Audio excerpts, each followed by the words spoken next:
Nicole and Manna have that included in our presentation somewhere of where you can call. So, all right, it is 1:01. We've got a handful of folks coming in. So yeah, I think Nicole, I will turn it over to you now, and I will continue to let people in as we go. So yeah, I will let you two take it away. So, of Thank you so much, Isaiah. course.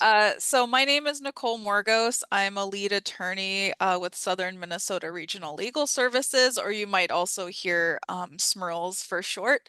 I've been with SMIRLS almost 10 years now, and I work in our economic justice unit, which focuses on benefits and other ways that we can help people either obtain or maintain their income. And I'll let Manna introduce herself. Yeah, hi everybody. My name is Manna. My full name is Samantha, so that you'll see that as well. I'm the same person. And I'm a new attorney. I work in our Southeast region on really similar cases to Nicole. We call it economic justice. And I also was with Smurls as a law student researching this stuff. So I'm excited to be here. Okay, so we can launch into what we want to talk about today. I think it's important just at the outset to say our goal is to make this topic more approachable, to help people that don't know this process very well and just need to know a little bit more to be able to point people in the right direction. Either if you're a professional working with individuals who might be connected with welfare benefits or an individual yourself navigating benefits. Yeah, and Nicole, do you want to talk about what we'll walk through today? So we're going to look at so what is welfare? What is welfare fraud? What are the penalties? How do I know if the county thinks I committed fraud, and what I can do to avoid it? And I do want to mention at the outset here that we do help people with these cases at Legal Services. I know we both have potential clients and maybe some community partners and professionals in this webinar right now. So we do review every case on the merits. So we are really looking at cases where where there's a mistake, and we'll get into that more a little bit later as well. Okay, so our first topic is what is welfare? It's hard to talk about welfare fraud if we don't start here and just get on the same page. In Minnesota, it can be confusing, especially when clients maybe don't know all the different programs they're attached to or the right names. So people call it all sorts of stuff. Welfare is one term you might hear, also state benefits, or government programs, public assistance, anything like that. We're probably talking about the same thing. And then in Minnesota, we have a lot of different programs. I will note that technically medical assistance and Minnesota Care could be lumped in, but we're not focusing on those programs today because their fraud process is different than the one we're going to talk about, and we don't see it really hardly at all. So the programs we are going to talk about are MFIP, the Minnesota Family Investment Program, and that's a cash and food assistance program for families that have like children in the home. Then there's also the Child Care Assistance Program. Some people call it CCAP, and that gives low-income families that have kids that need childcare funding to help cover that cost. General assistance is a cash program for adults, typically that maybe have disabilities or aren't able to work for some reason, but there's not a child on the case. Minnesota Supplemental Aid is another cash program in Minnesota for individuals on SSI. And then SNAP is the Minnesota Food Stamp Program. It used to be called food stamps. And so people get money loaded on a card to pay for food. So all of these programs are cash, food, or childcare related. Okay, and then how to get these programs is really where we start thinking about welfare fraud cases. So most people apply either using the combined application form, which is a 9-page application, and you can apply for multiple benefits at the same time, or you can do the same thing online. And so for our clients, that's typically what we see how they have started. When you apply, there's 2 places to sign, which can be confusing. But on the last signature, there's a big paragraph that talks about what you're agreeing to. And this is the moment everything might start, because you're assigning that it's everything you've said is true under the penalty of perjury. You're also giving the county that processes your application permission to release your information and to allow them to get other information about you in a fraud investigation. And Nicole will have more examples about that, I'm sure, but they can get a lot of information about people if they're investigating them for fraud, like their tax information, where they're working, stuff like that. And yeah, so you're signing that, and it says you're acknowledging that you could be pursued for a fraud allegation if what you're saying is not true. Even if you don't get benefits, just signing the form with a lie can sometimes be enough. So that's really where we start. But also it gets confusing because you wrote out everything you think is true, and then you also have to prove your answer. So sometimes, that might not be exactly the same, but people believe they are correcting a mistake by like then submitting the documents. When you sign, you're also agreeing that you're going to report changes, and to keep benefits, you have to report changes and complete your recertifications timely. And then most benefits are going to end if you're no longer eligible after the county has processed that information and figured it out. So just to reiterate, you apply, which can be a confusing process, but you start immediately saying, everything I'm telling you is the truth. And then to maintain it, that obligation continues. So you're continually agreeing that you're going to report changes. Each program has different rules about how and when and what changes you need to report. And then you also have to complete regular recertifications. And again, each program has different rules about how and when those happen. And then every time you sign something or say something to the county, you're generally agreeing that you're continuing to tell the truth, and everything you sign is under the penalty of perjury. So that's the landscape of how people get these benefits.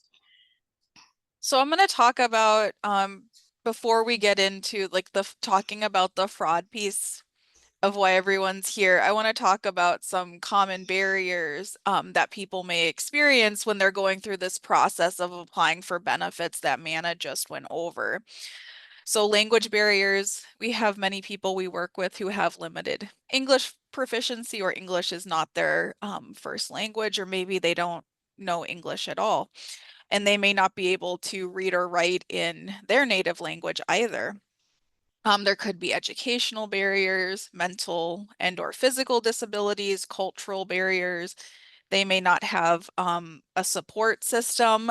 There is a way where people can ask for an authorized representative. So when you fill out the application, you can add a person on there who can get notice, and you get to decide how much sort of power you want to give them. So it could be getting notices for you. It could be using your SNAP benefits on your behalf, not to get their own food, but if you need someone to physically go to the store for you and purchase your food, you can do that, but you have to tell the county about it. You have to, and there's some rules about who can be an authorized representative. You can't just sort of think in your head, oh, I want my mom, for example, to be the authorized representative. You actually have to inform the county of that information, and then they can send copies of notices if you have someone that does help you out with, your paperwork and other things.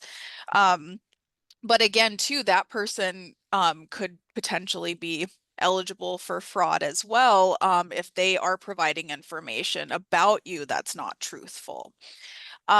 Technology access, so not having a computer or a smartphone, business hour availability, depending upon the hours that people may work or go to school. And then, obtaining verification information. The county can help though if you ask.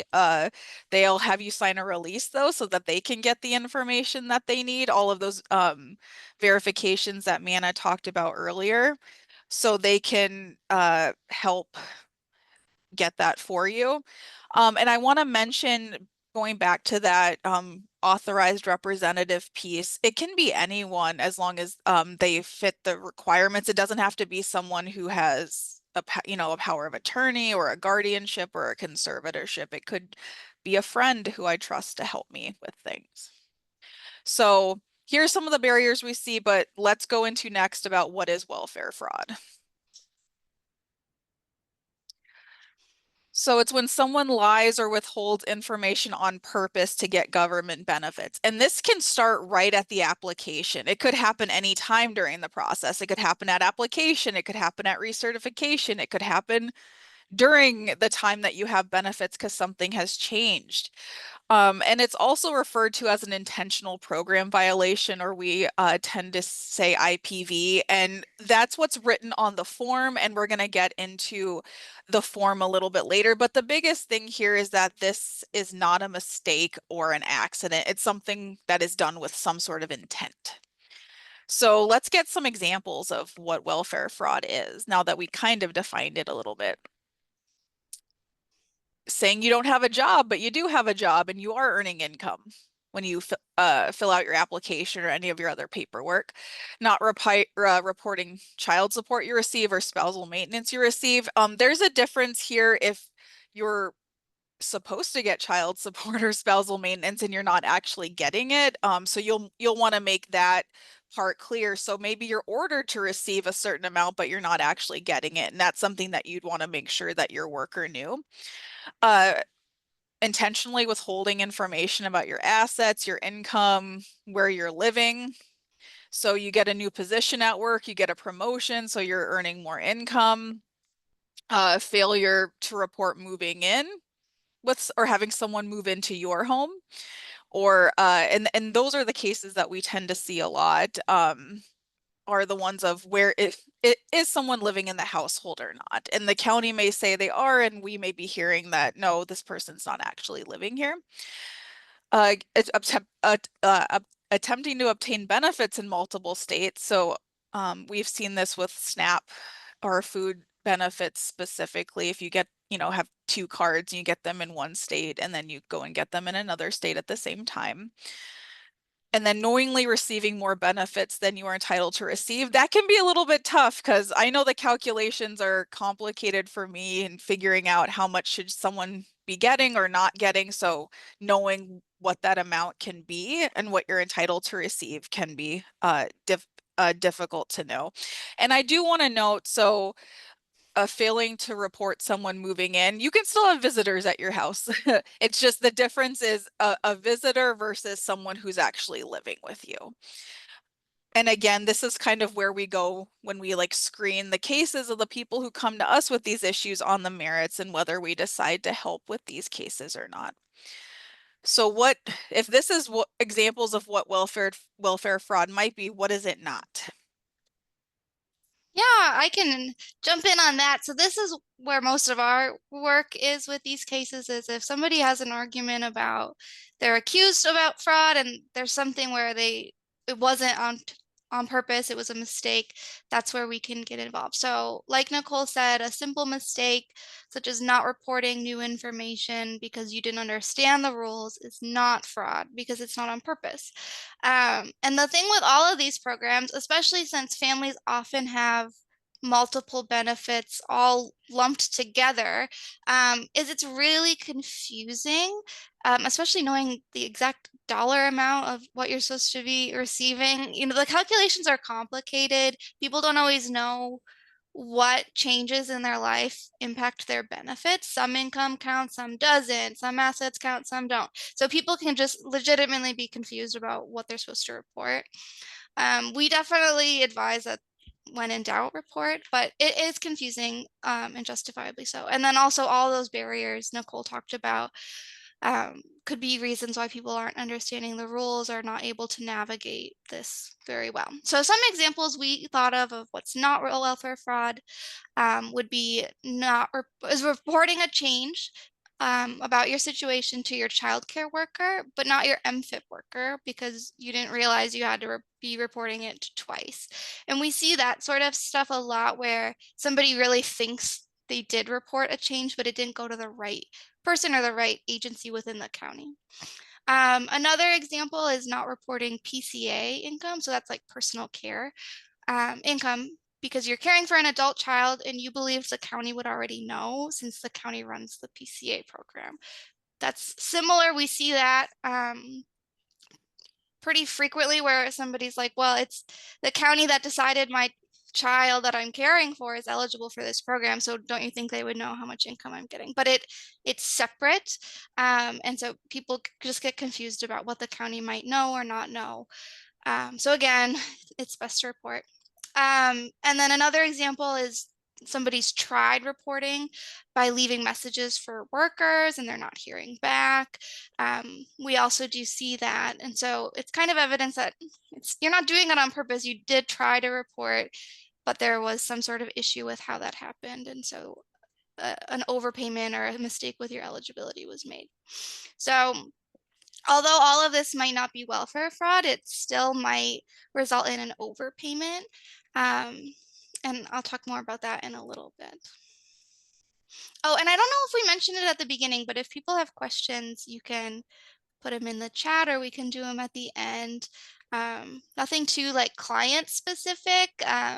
We'll talk about our intake process for that, but just general questions, feel free to put in the chat. Okay, so we talked about what is and is not welfare fraud. This is really what gets people's attention, I think, is the penalties. The penalties, if you're accused of fraud, can be really, really severe. So there are criminal and administrative options. Most of what counties decide to do is the administrative route.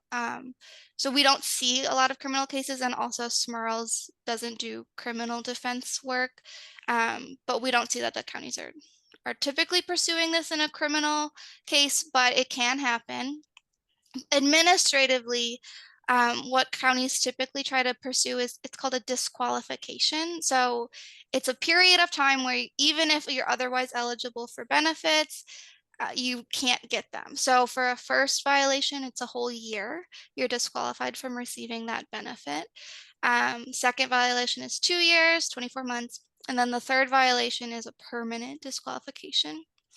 And then there's separate penalties if you get SNAP, that food benefit. If you get that in more than one state at a time, that's a 10-year disqualification if it was done on purpose. So, and the other thing that can happen with disqualifications is that also can negatively impact your job prospects. If you need a background study for a job, this would come up and it might disqualify you from certain types of jobs where you have to get a background check through DHS, like nursing or childcare sort of jobs. And yeah, I think it's important to note that this is very severe, and it's a good reason why people should be reaching out for help, because this is something you want to avoid if it wasn't on purpose. But also, a disqualification is person specific. So it's not like your whole family is disqualified from benefits. It's whoever did the fraud would be disqualified. So a family with kids, if their parent committed a fraud action or is disqualified for whatever reason, that doesn't mean that the children in the house would be. So it's like when you screen the household benefits, it's like the person who's disqualified isn't there, but the other people could still receive benefits. So it's still definitely a hit to the overall household, but the kids typically are still going to be eligible for benefits. Okay, and then the other penalty, it's a little bit different, are overpayments. So in a lot of disqualification cases, there's also going to be an overpayment. An overpayment happens when somebody got public assistance benefits that they weren't eligible for, and then the county asks you to pay the amount they spent on you back. So in SNAP, let's say you got $100 on your EBT card, but you weren't eligible for it, then you'd have a $100 overpayment. Childcare overpayments can get really expensive really quickly because that benefit is so costly. And overpayments happen probably more frequently than these fraud cases. It's often attached with a fraud case, but it can be broader than that. So if you did a mistake in reporting and got benefits, but it wasn't fraudulent, you might still have an overpayment. And sorry, if you have an overpayment and a fraud case, you can ask that they be attached together if you're going to go to a hearing. because the facts alleged for both of them are going to be the same. So you can attach the cases and make sure you have an outcome that makes sense for both. And then if you do have an overpayment, there's a few ways the county can collect them. We do look at a lot of overpayment cases at Smarls, and people really struggle paying these back because you're already in a position that you're eligible for benefits. So most people don't keep the extra money that they got for whatever reason. So the county collects it through future benefits. They can do it that way. They can intercept tax refunds or tax credits, lottery winnings. And then if you're working, they can also do wage garnishment. So how do I know if the county thinks I committed fraud? I want to go back to the overpayments for a moment. Sure. So the even though the like your children, for example, might be eligible still, typically the household's still responsible for repaying the overpayment. So even during the disqualification period, for example, they might, and your children maybe are still getting benefits, they'll still like recoup, they call it recoupment, from what the household is then eligible for. Um, so even if they weren't responsible for the overpayment or what the actions that led to it, the household's going to be responsible to repay it. So the county is going to typically start an investigation. So they'll get a referral for a violation that could come from a county worker, you know, like a worker from the county, a worker in a different department, or it can be done anonymously through either online or through the phone by anyone. And then typically they'll investigate it. In my experience, it's usually they call them a fraud investigator, and they're usually from the sheriff's office. At least that's been my experience. So they could call you and identify themselves. They may call people you know. Based on what you sign to get benefits, they can get subpoenas or other information like where you use your EBT card, where your phone is located. They could get a search warrant to go in your apartment. They can do all of those things because by getting these benefits, you agree to let, you know, essentially allow this investigation to happen. They may talk to your landlord. They may try to talk to your employer. They may tell you that, you know, a criminal case could be started, but what we're talking about today is the administrative process. We always tell people you don't have to speak to the investigator, and you shouldn't until you've had the opportunity to talk to a lawyer yourself about what's happened and what's going on. But typically I've seen the referrals normally come from a worker at the county, or it might come from a different department. Like when Manna talked about earlier, I reported one thing to one department but didn't to the other. And what my child support worker knows might be different from what my financial or eligibility worker knows. And that's where those miscommunications can happen. So what happens after they investigate and they decide that some sort of fraudulent action occurred? This is where we get to that intentional program violation language again. So you'll get a letter, and we're going to talk about the letter next and show you kind of what the form looks like. The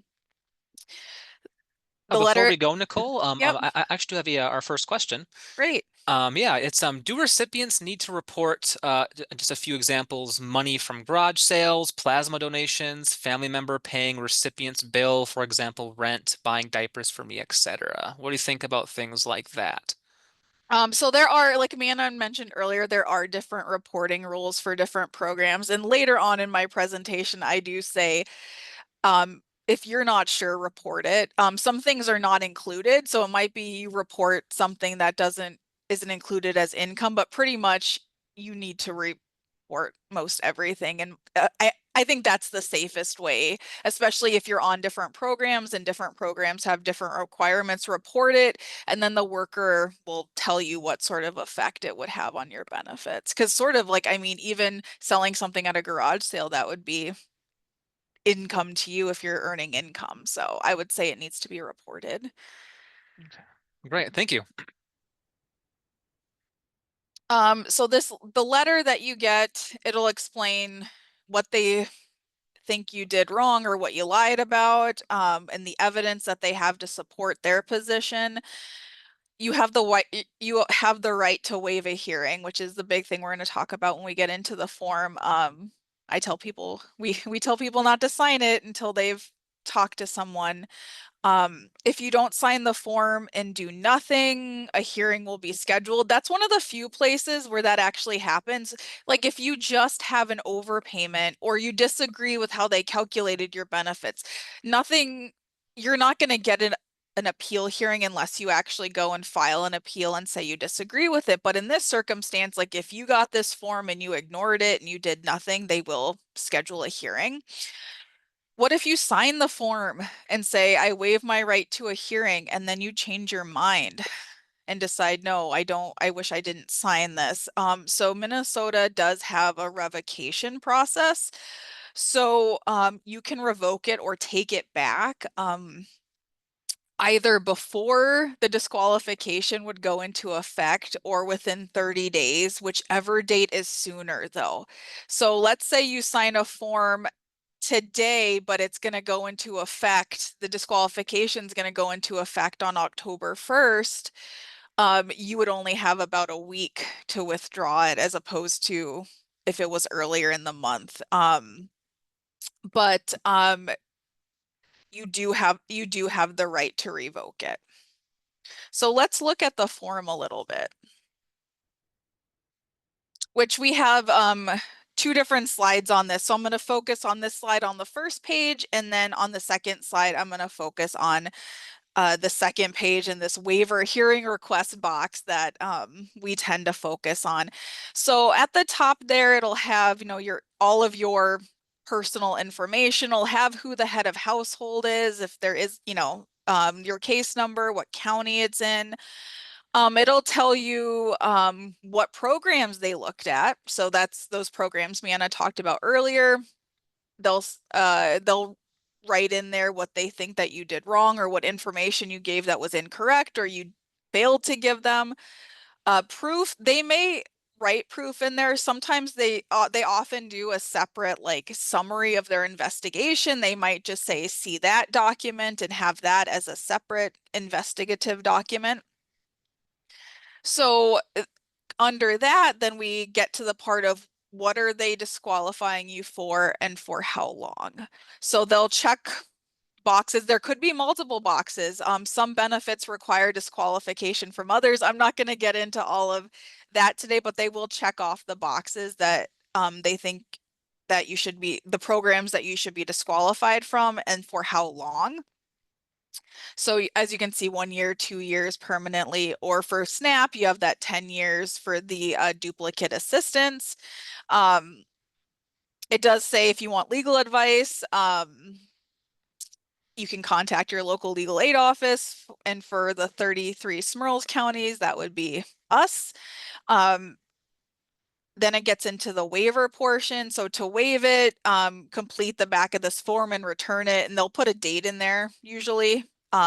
Otherwise, they'll assume that you want a hearing. So let's talk about the second page because that red box is really important. So this talks about how to waive the hearing. So you may waive your right to the hearing at any time before it occurs. So even if you ignore this at first and then the hearing gets scheduled and then you decide that you don't want to have the hearing, you can still waive it, even after the hearing is scheduled, all the way up until, the judge would make a decision. And then it also talks about the revocation, so the 30 days or before the disqualification begins, whichever comes first. So this red box here. So this is if you get this form, this is the decision that you have to make. So you can admit to the facts and waive your right to a hearing knowing that you're going to be disqualified. And then again, like I talked about earlier, the remaining household members will be responsible for repayment of the claim. And then it tells you about the right to remain silent, and that things can be used against you. The second option is still waiving the hearing, that second little bullet there, but it says, I do not admit to the facts. I understand that a disqualification penalty will result. Typically, if someone wants to waive this and doesn't want to go to hearing, that would be the option to pick. So you're not admitting to any facts. You're agreeing to the disqualification and to not receive the benefits, but not admitting to what the county says that allegedly happened. And then the third choice is I want to have a hearing. So you can affirmatively, check that box, sign it and turn it in. But again, if you do nothing, the county will end up scheduling a hearing. And then underneath there, it'll give you, if you have questions about it or want to talk to someone, it gives you the name of the agency representative, what their title is, and how to contact them. Or if you want to see their proof, if you want to see a copy of what they obtained. And then agency review, someone besides the person who made the decision that they think fraud happened is supposed to review that. So there should be the name of another person there and their title as well. What this doesn't have, though, is what actually happens during a hearing, which we're going to talk about in a little bit. But that under the federal regulation, there is a requirement that they also tell you your rights at a hearing, and that's something that Human Services is supposed to be working on. So having probably just another piece of paper that tells you, hey, if you do want to go to a hearing, here's all of the rights that you have, which is the right to a representative, the right to review your file, those sorts of things. Mind if I jump in real quick again, Nicole? Of course. Yeah, just a quick follow-up to that question we had earlier. One of our talented attorneys here at Smurls, Ben Weiss, also replied to that question, and he said most programs do not count in-kind income. So if the family member buys diapers or pays rent directly to the family, that's not going to count as income. Most programs also no longer count lump sums, which would likely include the garage sale.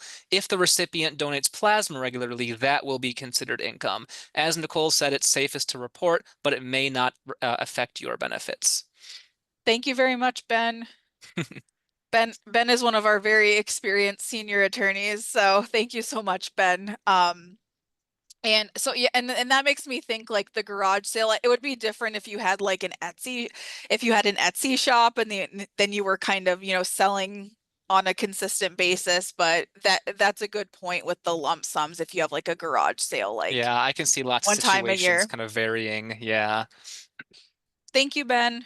I would just piggyback on that, that if you feel like the way your benefits were calculated is incorrect, you can appeal that and you have the right to do that. And that's something we could potentially look at if you do our intake line as well. So safest bet is to report, and then if you disagree with what happened next, there's an appeal right that attaches. perfect.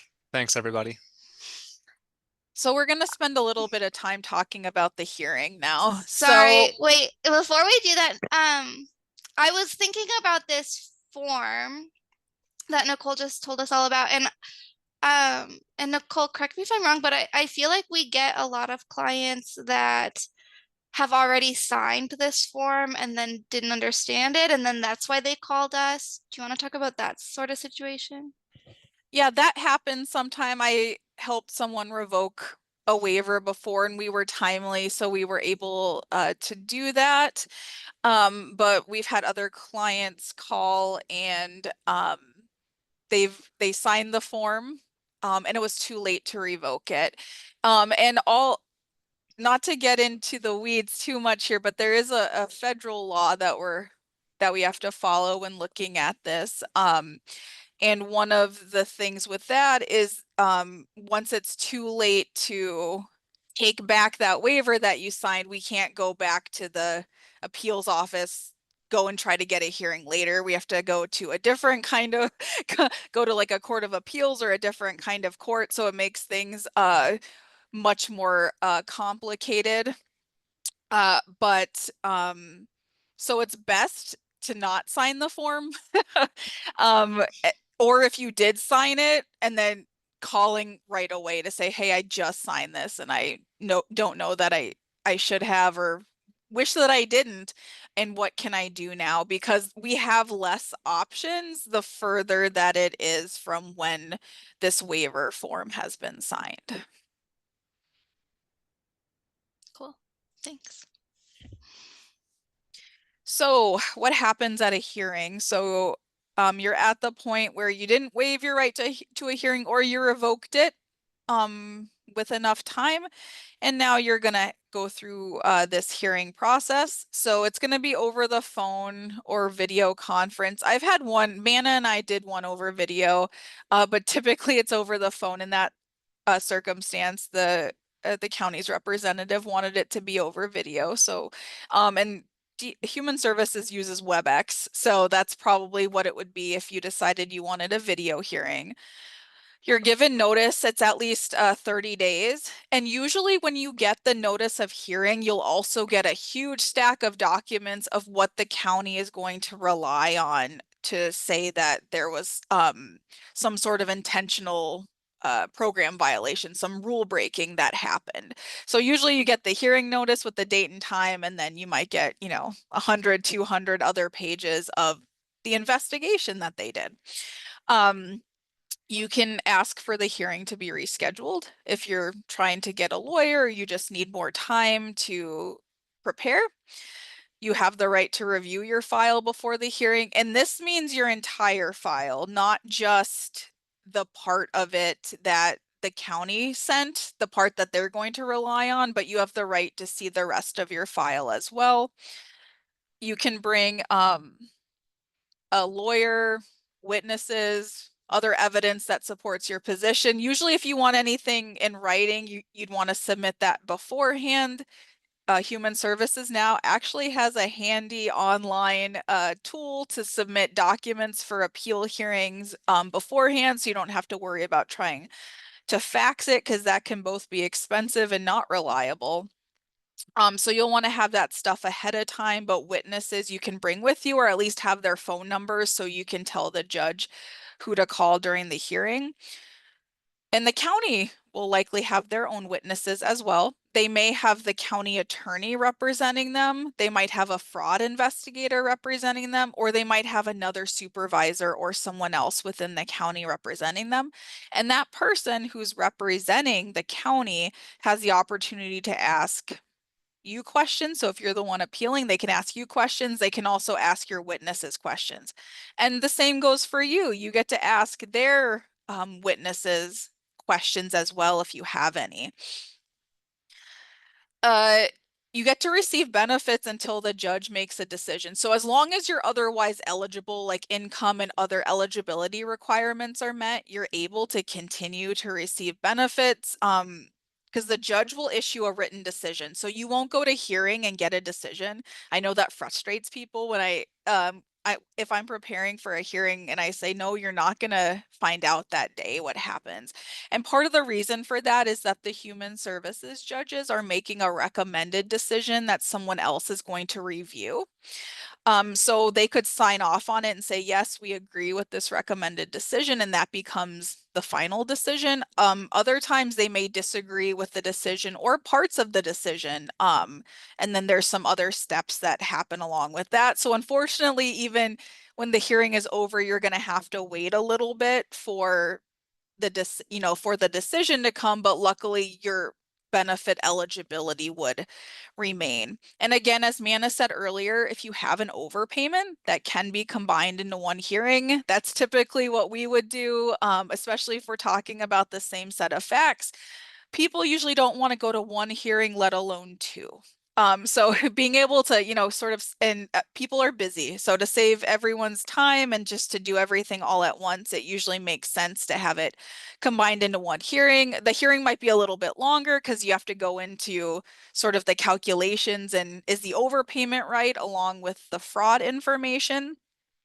But usually, in my opinion, I think it makes sense to do that because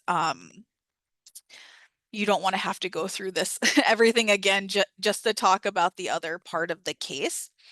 And during the hearing,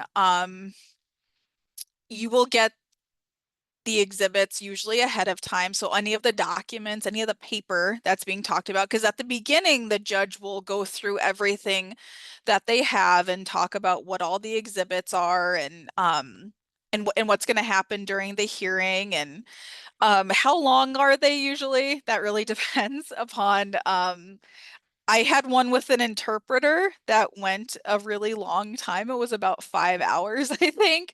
Um, but I've had normally two at least, if not longer. 2 to 3, I think, is pretty common. The one man and I did, I think, was between 2 and 3 hours, probably after all the witnesses testified. So they can go on for a little bit.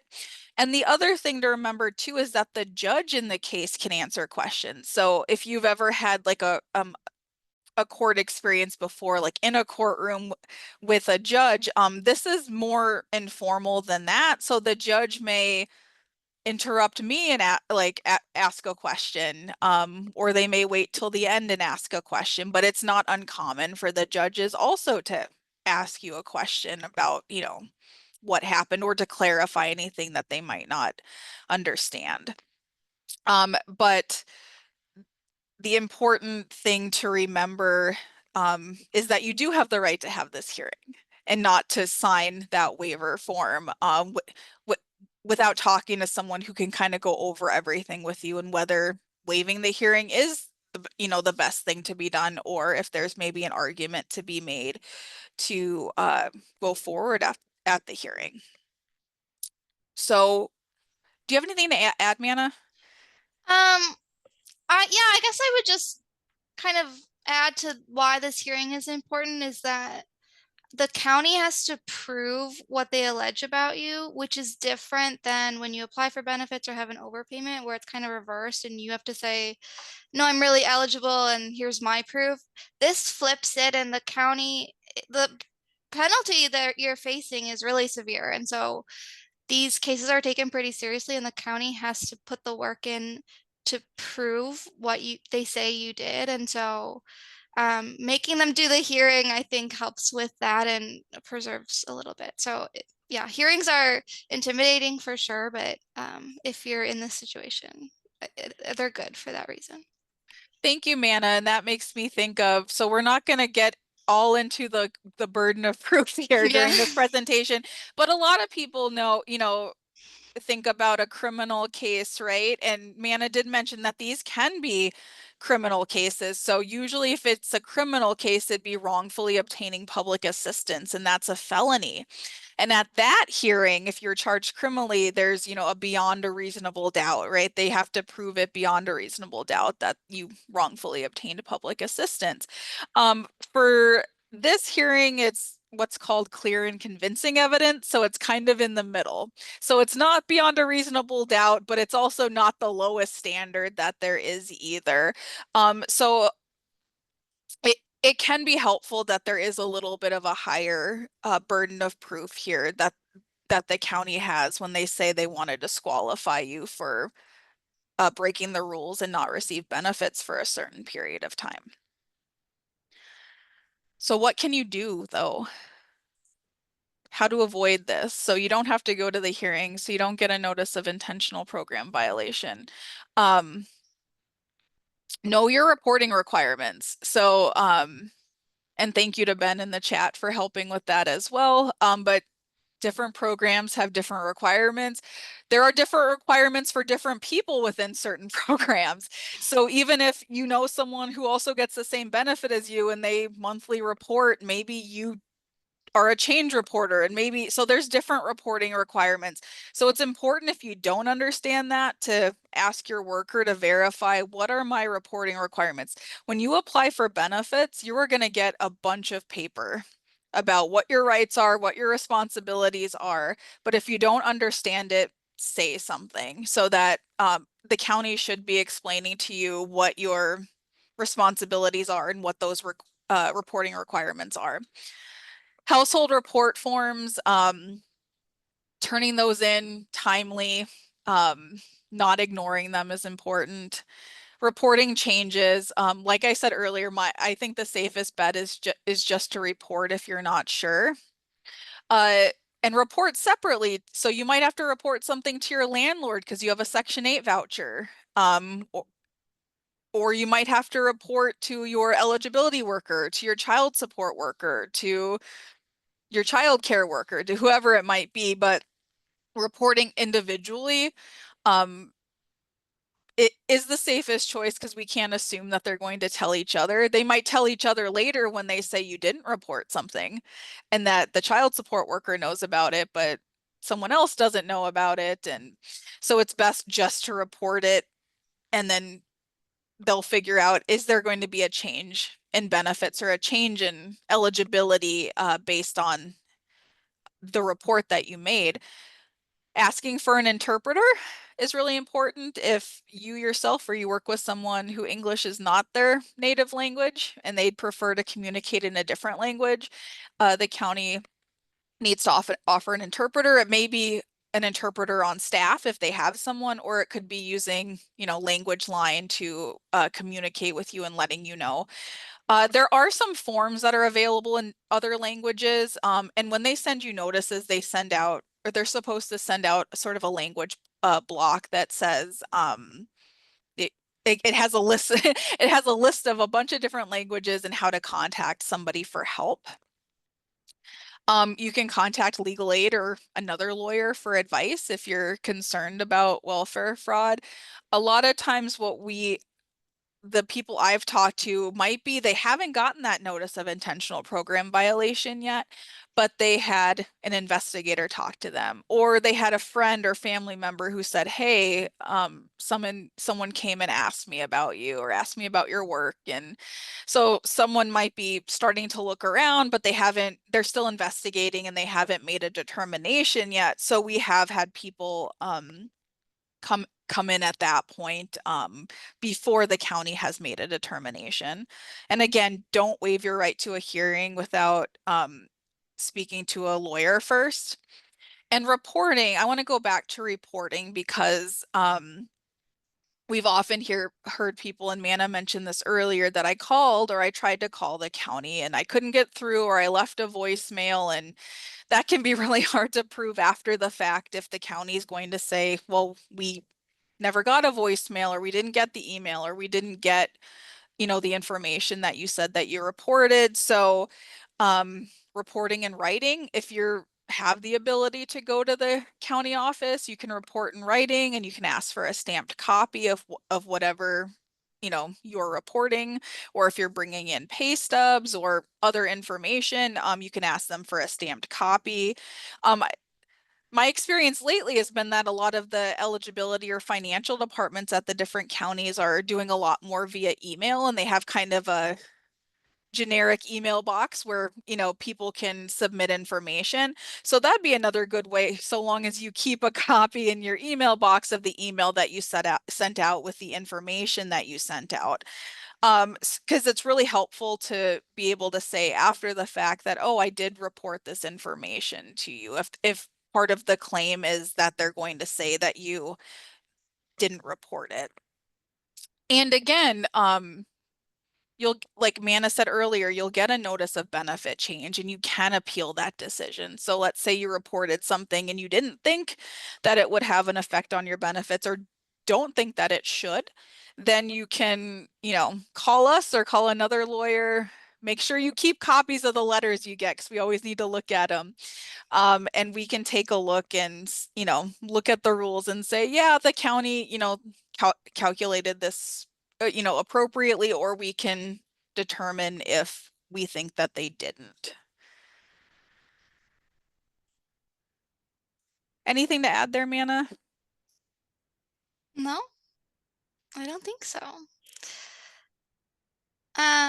So this is our last slide, and we can stick around if people have questions, but I think the main takeaway is that this is a process where legal advice is really helpful. And so as early on in the process as people can, you should call us if you're in our service area, or call a different legal aid if you're somewhere else in the state. We have our intake line and a QR code on the screen. We serve low-income people, or we serve seniors. Basically, people that are connected to these benefits are typically going to be eligible for our services. We do have a financial screening process though. And our services are free, and you can talk to wonderful people like Nicole or Ben, who was in the chat. So do that. We want to see these cases earlier rather than later. A lot of times people call us and it's too late for us to do something, which is definitely a bummer. So yeah, if an investigator calls you, you can call us. If you get the form, you can pause and call us. I don't know how many other ways to say it. And I do want to note, going back to what I said earlier, that we do look at cases on the merit. So if someone calls, we don't represent we can't anyway, just capacity wise, we can't represent everyone who calls us who might have this issue. But typically, if you receive a notice, so you can call us before you even receive the notice. Like I mentioned earlier, we do get those calls. But if you've gotten the notice of intentional program violation, typically what we'd want to see is all of the exhibits from the hearing once that gets scheduled. And after we have a chance to look at that and then talk to you, we'd make a decision about whether we would represent you at the hearing or not, or if we might just give you some advice and have you, continue on your own as well. So we do look at, what is the county saying happened? I mean, but that's sort of the crux of things, right? We're going to have one position and the county is likely going to have another position or another thought. And a lot of it comes down to what was intentional? Was this intentional? Was it not intentional? Because again, this is not about a mistake. It's about I lied or kept away information because I knew it would affect my benefits and I wanted my benefits to be higher or to stay higher. Oh, and I wanted to mention, and maybe Isaiah was going to say this, but this will be posted to YouTube. So if you want to watch this or if you want to share it with anyone who couldn't be here today, feel free to do that. And on top of that, yep, I will also be emailing out a copy of these slides and a copy of the recording of this meeting as well to everybody who registered. So yeah, anyone who's watching this now and would like to watch it later, or somebody who registered but wasn't able to make it today, I will be sending that out, to the folks who registered. So yeah, it looks like now we are in question time. So yeah, thank you so much, Nicole and Manna. That was fantastic.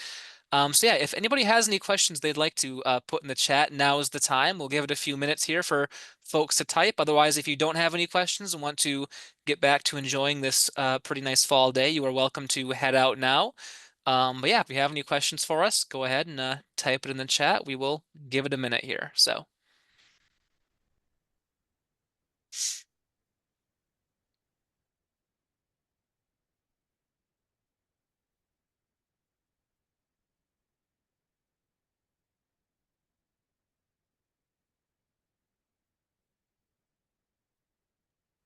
All right, here's one question. If I remember correctly, a person is ineligible for EA if an MFIP sanction contributed to the crisis. Is it the same for if welfare fraud contributes? Oh, That's a that's good a good. question. I was about to say that, Isaiah. So I think that and yeah, look at Ben. Um, I think there may be an eligibility for emergency assistance if you're already have a disqualification, for Okay. MFIB. Okay, yep. And Ben says, yeah, EA is very county specific. It depends on the county's policy. It's generally not noted in the policies I've seen. I think that's a good point, Ben. Thank you. In the policies I have seen, I haven't noted it, or I haven't seen it specifically noted either, but I think you probably would have a harder time getting emergency assistance if there was some sort of actual fraud finding in the background of it. But typically, though, most people I see denied for emergency assistance is because the county doesn't consider it an emergency or the person hasn't spent enough of their money on necessary expenses in the last few months. Those are typically how the denials that I see. Oh, sorry, I was still muted. Yeah.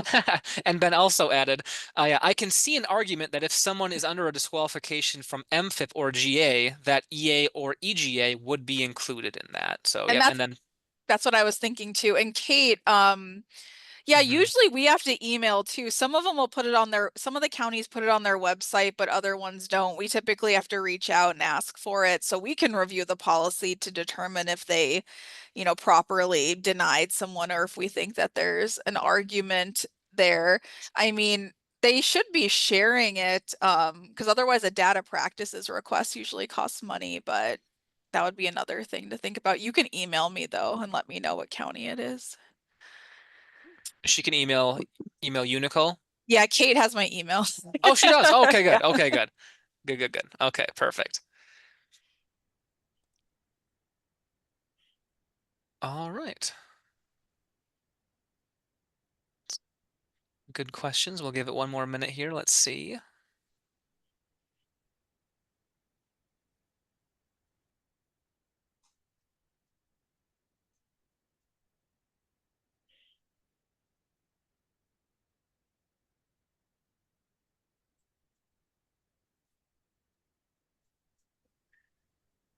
All right, I'm not seeing anything more. So yeah, again, Nicole, Manna, and Ben, and, and everyone else who was jumping in the chat, thank you so much for taking the time to give this presentation today. And again, yeah, a copy of the slides and a copy of the recording should be available in the next few days. I'll be sure to get that emailed out to all the folks who registered in the coming days. And yeah, otherwise, I will go ahead and end the meeting. So thank you everybody again for attending, and I hope you all take care. Thanks, Isaiah. Thank you. Of course.